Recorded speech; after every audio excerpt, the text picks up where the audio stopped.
Hello and welcome, and everybody. Thanks for being here. My name is Tim Trowbridge. I'm the logistics chief from Santa Rosa County Emergency Management. I'm also the Citizen Corps coordinator and the CERT program manager. I'm really just the CERT behind the scenes of the EOC manager. Tim does all the work, so give him all the credit. So tonight we're going to be talking about some traffic direction safety.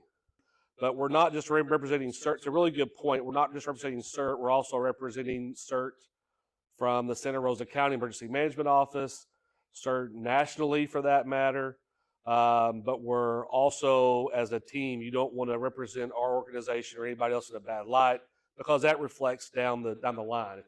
If you show out, we're wearing your CERT uniform, and you show out and play in front of traffic, or you're dancing in front of traffic, in front of other deputies, the way that looks, you can think what deputies would think of us. Look at those guys, that sort of thing. So we don't really want that. You got to always act right, present yourself well. Don't jeopardize your own safety, the safety of others, the credibility of CERT, obviously. When in doubt, ask questions. Don't be afraid. I can't say that there enough, especially when it comes, if we're out in the public doing something like directing the traffic, and you've got a question about, does the traffic go this way? Is this road really shut down?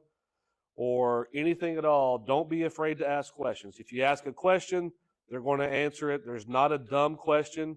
In my career, I've had tons of dumb questions, but they're all actually pretty good. So don't be afraid to ask for help or ask questions. The other thing is don't be afraid to ask for relief or help. I think the Navarre parade that we're going to work coming up it's going to be a cold weather event or a cool weather event. But in the future, if it's hot, if you get hot, don't overdo it. Always raise your hand and ask for help. There's always somebody there willing to help. Some of these positions, actually, to be honest with you, some people may enjoy being out there directing traffic. If you've never done it before, it can be kind of fun and stuff like that. So if you're getting tired and wore out, whatever, don't be afraid to raise your hand, because somebody may be waiting to join in and do that. When would we direct traffic? Planned events, parades, festivals, there's all kinds of different opportunities out there. Unplanned event, traffic accidents, major traffic accidents, weather hazards, roadway defects, anything and everything, basically. We also included pods, the points of distribution. That's a big thing. If you've ever worked pod, traffic direction is a big part of that. Keeping the traffic flowing, knowing where to go, or telling people where to go is really, really important. It keeps that thing flowing, that sort of thing. The same thing with traffic. You never know what you're going to do. So the things you're going to learn tonight are really, really simple. We're just going to give you some ideas, and it's not going to take long, but it's just one of those things that just keep in mind type of thing. The role of CERT in crowd management: direct the flow of people, provide directions assistant, communicate with team leaders and chain of command, maintain orderly scene. It's really, really important that we do not engage aggressively with anybody. If somebody's coming at us, we are not the police, right? Everybody agree with that? We're not the police. We're not riot control. We're not going to, if some guy gets in some woman's face and starts pushing her. When you have CERT material on, you're the CERT guy. Now, obviously, you're going to do everything you can. Call for help. Call for police. Do what you got to do, but try not to engage in that thing. Now, if it comes to protecting life and safety, obviously, we're going to protect somebody's life to the best that we can. But number one thing is we're out there to notify the police situation, right? We're out there to notify. A lot of us also have radios to be able to let command know that there's whatever's going on, medical emergency, a battery in progress, something like that, to communicate that back to our command, where we can relay that directly to the sheriff's office, EMS, or fire, that sort of thing. So you're not out there to rule people. Not out there to enforce any rules or laws or Florida statutes. We're out there to direct traffic, help out with questions and stuff like that when it comes to crowd control. The role in CERT management: direct the flow of traffic with hand signals and traffic control devices. Don't lose sight of pedestrians. Remember that we have to help them cross busy roads as well. Provide directions and assistance. Communicate with team leaders and chain of command. That's pretty self-explanatory. Just If we're out there working traffic, the main thing is to keep the traffic flowing, get people, for Navarre, for instance, is to get them from from point A to point B. I would say the number one objective in traffic control is pedestrian safety. If you're out there at an intersection or a parking lot, you've got to be able to watch for people, because people are dumb, especially with cell phones. They're going to be looking at their cell phones and walking. They can walk into traffic. That, to me, is the number one objective, and nobody gets ran over. I can tell you this: if you're directing traffic and somebody gets run over and you're watching, then you're going to be the dumb guy. Don't be the dumb guy. Maintain sight of those pedestrians. Be aware of your surroundings. The necessary gear equipment is the reflective vest, a whistle, and high visibility gloves. Nighttime is basically the same thing with the traffic baton, the one that's pictured in this presentation. You press a button and it lights up. They're pretty fun to play with. I think we should get lightsabers and use those for direction devices. Anyway, never ever, either daytime or night, go out there and try to direct. The minimum would be a reflective traffic safety vest. The whistle is really, really important. It's basically dependent upon where you're doing the traffic control at. A whistle can be very helpful. But the vest, I would never try to direct traffic without a reflective vest. There's videos that we show law enforcement, cars rolling up to people that are in blue jeans or whatever without nothing reflective on them, are completely in the dark. You don't see them at all, but a traffic vest will do that. Also in the daytime's the same thing. They always help. The colors are usually bright, you stand out, people can see you. And when you're directing traffic, you want to be seen. The last thing, obviously, for the two things would be the personal protective gear for weather events, and then a radio. The main thing is when you're out there, you've got to be able to have command or connection with either the other guy down the road if you're doing around an accident. So be able to communicate between you and somebody else working those same intersections, and also with command. Command may act. Another example of being able to communicate with the command might be, if you're directing traffic and traffic is backing up way back and there's an ambulance coming through, they need to get through, command can call you and say, hey, let everybody go, there's an ambulance coming through. It's an example. So another example that you may be able to tell command, hey, we got to hold up everything because an ambulance is coming through that you guys don't see. So communication is the key. Scene size up. Remember to assess the scene before walking into traffic. Do I have the appropriate gear? Does the CERT know where I'm at? Is it safe for me to begin directing traffic? These are questions that you should always ask yourself. Obviously, don't go out there and just start directing traffic for the fun of it. Make sure that somebody gives you a command or order. Even if you're at this Navarre thing, I'm kind of targeting on the Navarre Mardi Gras, but anytime that you've been asked to help out with traffic, don't just go out there just because you think that you see something that looks bad, or you want to help the people from Walmart get out in traffic. I'm going to go save the day. Don't ever do that unless you're requested to do that by law enforcement or your CERT commander. And then also make sure that it's safe.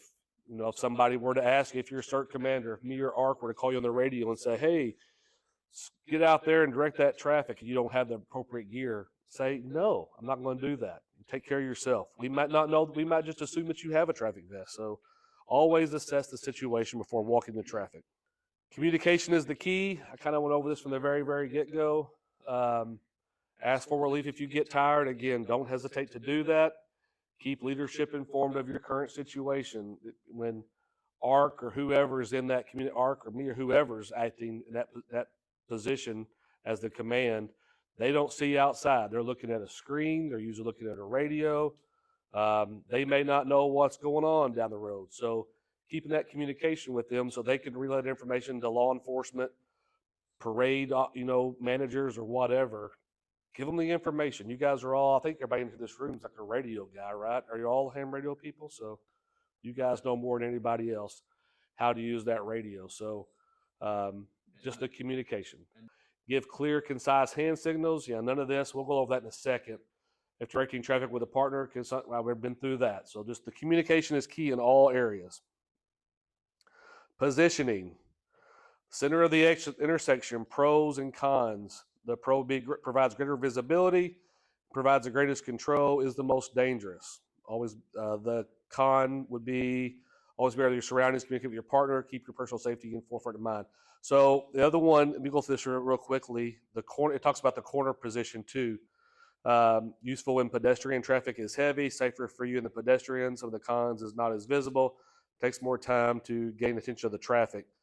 They give these two different examples, but in 30 years of law enforcement, I've never seen anybody successfully control traffic from the corner. People can't see you. They're not going to be looking for you. They're going to think that you're a worker or something like that, doing some work on the ground. If you're going to control traffic, you need to be in the intersection. It talks about the pros and cons about being the greatest visibility. You have to, when you get out there, you're not just going to just run out in traffic in the middle of an intersection and just expect everybody to stop. So the way that I do it, the way that I think everybody does it, take a look at the traffic. Timing is important. If it's all backed up and the cars are flying 100 miles an hour and they got a stoplight, wait till the red light comes on. Wait for them to slow down and stop. If you got time and space and it looks safe, looking in all directions, then walk out of the intersection. Don't be afraid to stop everybody until you get control of the situation. You get positioned. If you're controlling pedestrians, again, stop everybody. There's sometimes that, depending on if you're in a reflective vest in your uniform, if you got a bunch of pedestrians, again, stop the traffic in the middle of the intersection. And then if you got somebody coming over there you want to cross, then walk up to them and then say, okay, you can come across now, and then walk back, keeping the traffic safety. I don't agree with the whole corner position thing. You want to direct traffic from the center of the intersection. Some guidelines, some position guidelines: stand where you can see all the traffic, all drivers can see you. Never turn your back to oncoming traffic. Signal drivers in time to stop before reaching a crosswalk. Don't let too many cars go up your direction. If directing near proximity to other traffic, directors communicate. Make sure your upstream or downstream partner is allowing traffic to flow. So when I'm directing traffic, you want to make sure, first of all, the thing that you want to do, and I think it's in this presentation too, one of the things you do when you walk out, you want to always have an escape route, right? If I'm walking out in the middle of traffic, I want to make sure that I've got a clean path to run or jump out of the way of these crazy drivers. Some people aren't paying attention. I've been hit before by a car. It happens. Even I'm saying even back in the day, but even nowadays, when I was at sheriff's office over there trying to direct traffic at a school crossing zone, I got hit 2 or 3 times. It's not crazy to get hit, so I always had a direction. I always had an escape route. I was always watching my back, constantly seeing where the cars were at, and if they just keep coming, you want to be able to jump out of the way. It's like right. What's that? The bullfighters, I guess. If you had a blanket, think about it like that. Stand where they can see you. I'm always looking. If you're all directing traffic, I'm always looking in the windshields and I'm waving at somebody. And we're going to talk about hand signals and stuff like that. But if somebody's coming towards you and you got your hand out to stop and they're still easing towards you, think about, you want them to see you, right?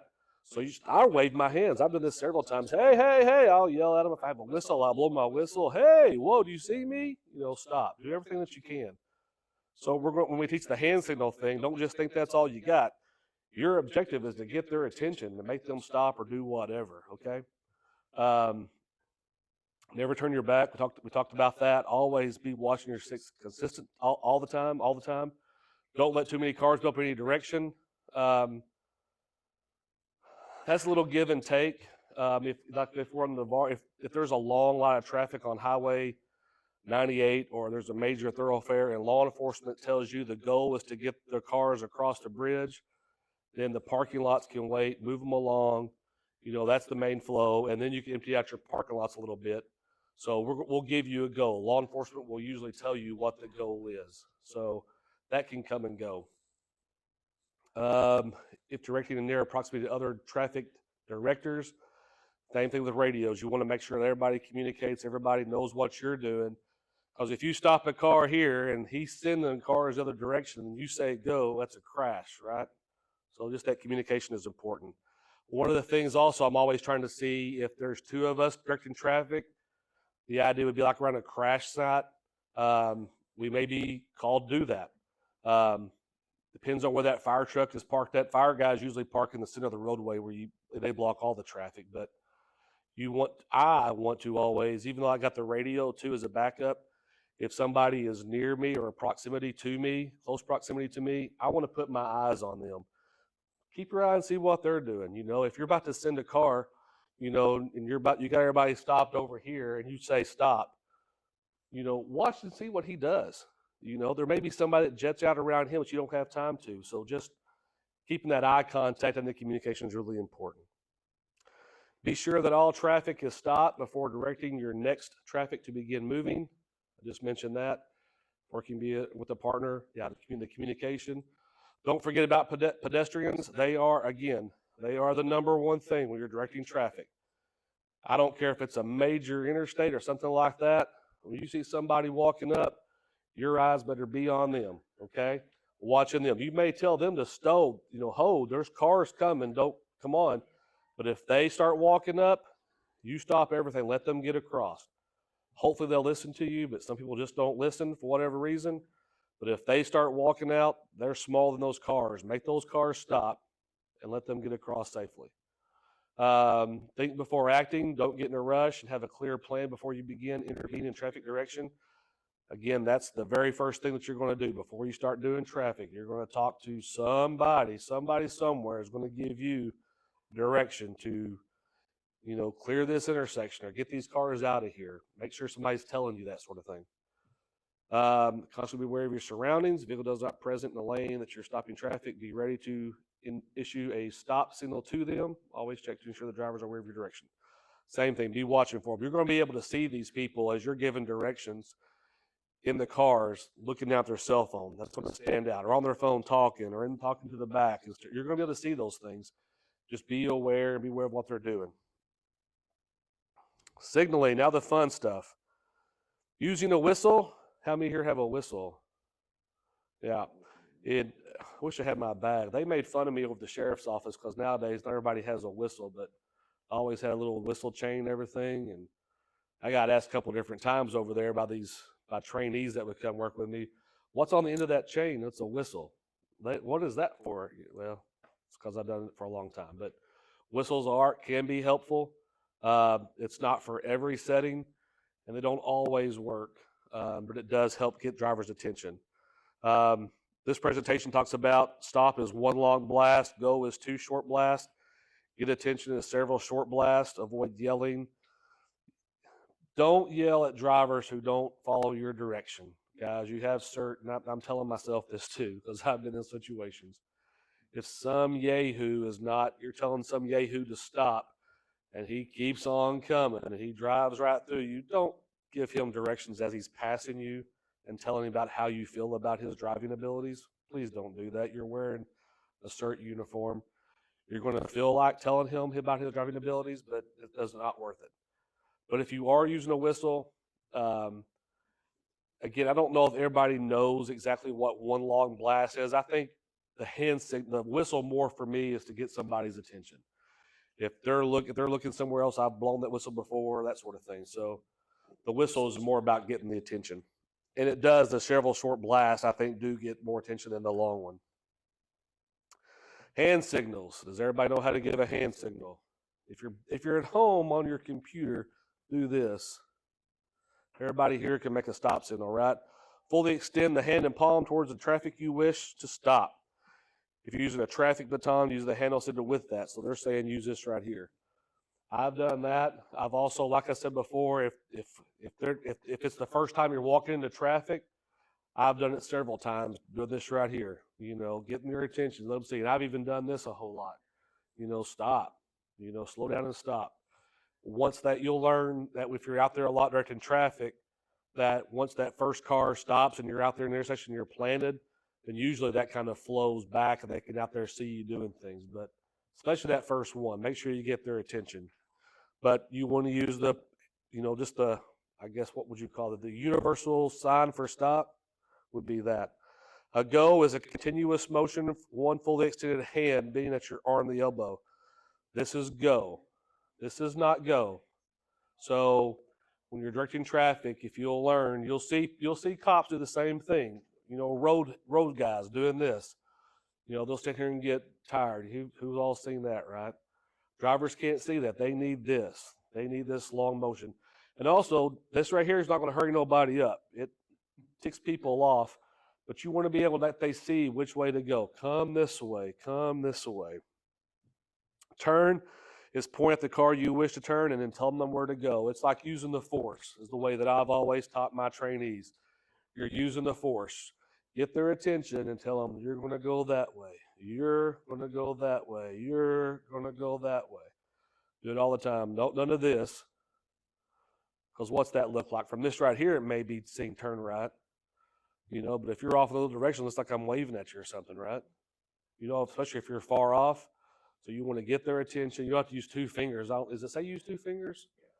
Yeah, two fingers. You just make sure you get their direction and point to where they're going to go. You can use the fan if you want. Use the fan. Well, in fact, they'll tell you that in some cultures, pointing the finger it's like an insult. So use the fan. Point at them and point the direction. That's pretty simple. Point at the car you're wanting to turn and use the force, guys. Use the force. Does that make sense? So we're going to do a test. For you at home, play along. I'm going to give you the hands, Jake. You guys tell me what it is, right? Stop. Turn. Pretty simple, guys. Really, really simple stuff. You guys are great. You at home, we can send you the answers to that test later on. And that is it in a nutshell. It's that simple. Again, I can't emphasize enough. Man, that went longer than I thought. I thought I was going to get 20 minutes. So I can't emphasize enough that pedestrians are the number one first concern, right? If somebody's trying to walk across the road, make sure you see them, and you stop them. They're the number one concern. The second major concern is yourself. Make sure before you walk out in that highway that you look around, are aware of your surroundings before you walk out there. And then while you're directing traffic, always have what? An escape route, right? Be thinking about how I'm going to get out of this thing. How am I going to jump out of the way? Is there a clear path I can jump out of there? Always be thinking about those things. And I can't stress that enough. I've known there's one officer back in Missouri, Missouri High Patrol officer, that was one of those guys that was one of the best I'd ever seen before. He flew airplanes. He flew helicopters. He was just a great trooper, Missouri State Trooper. And I've seen him land a helicopter on a guy that was shooting at him and go make an arrest from a helicopter. True story. That guy was just incredible. He was the true everyday hero, and he got killed in line of duty directing traffic. So it is a serious deal, guys. It really, really is. Watch those cars, be ready to jump out of the way, that sort of thing. And then the number one, again, watch the pedestrians, okay? Stop those people.